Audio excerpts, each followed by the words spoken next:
Bienvenue dans la classe des 3-6 ans de l'école Montessori Les Pouces Verts. Avec un effectif de 30 enfants, nous assistons ici à une incroyable émulation. Des enfants passionnés et imperturbables, se lançant jour après jour de grands défis.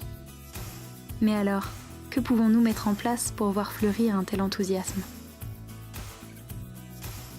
En Montessori, je pense que ce qui favorise l'épanouissement de l'enfant au niveau de l'apprentissage, c'est vraiment donc cet espace qu'on a qui est vraiment conçu pour l'enfant. Voilà, on tient vraiment à ce que l'enfant, en premier, se sente bien dans sa classe. Donc vraiment, voilà, la confiance en lui, la propre conscience de lui-même. Donc ça, pour nous, c'est vraiment important.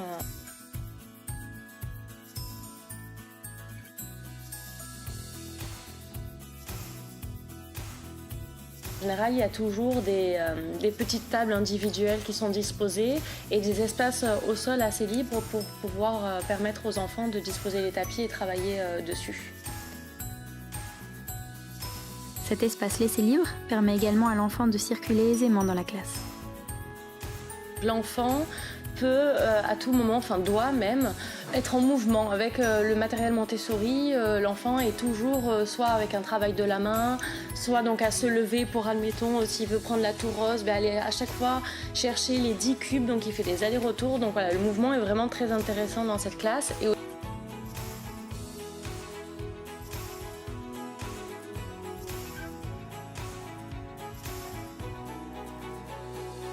Les tables sont un point important de l'aménagement. En effet, selon leur positionnement, elles faciliteront ou contraindront l'application de volontés pédagogiques. Dans cette classe, différents emplacements sont proposés. Contre un mur, un meuble, une baie vitrée, au milieu de l'espace, seul ou à plusieurs, l'enfant peut ainsi choisir, consciemment ou non, la situation de travail qui correspondra au mieux à ses besoins et à l'activité choisie.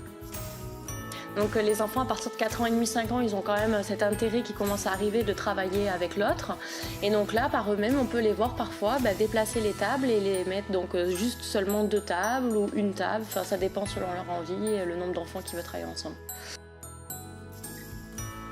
Karine m'a également confié que l'unique table collective de la classe était peu utilisée par les enfants, mais qu'il était toujours merveilleux d'observer les plus grands, dont l'intérêt pour les autres ne fait que croître, s'y installer instinctivement et peu à peu pour travailler ensemble.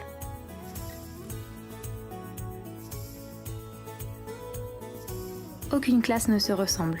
Par sa superficie, son architecture, les élèves qui l'occupent, les adultes qui l'encadrent ou les diverses méthodes pédagogiques, chaque classe est unique.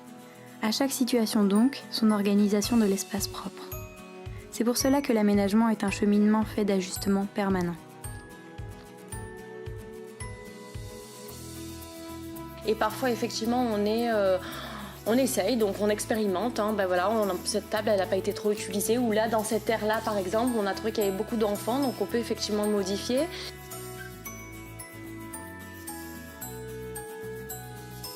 Cette classe tient toutes ses promesses. Autonomie, implication, progrès et enthousiasme.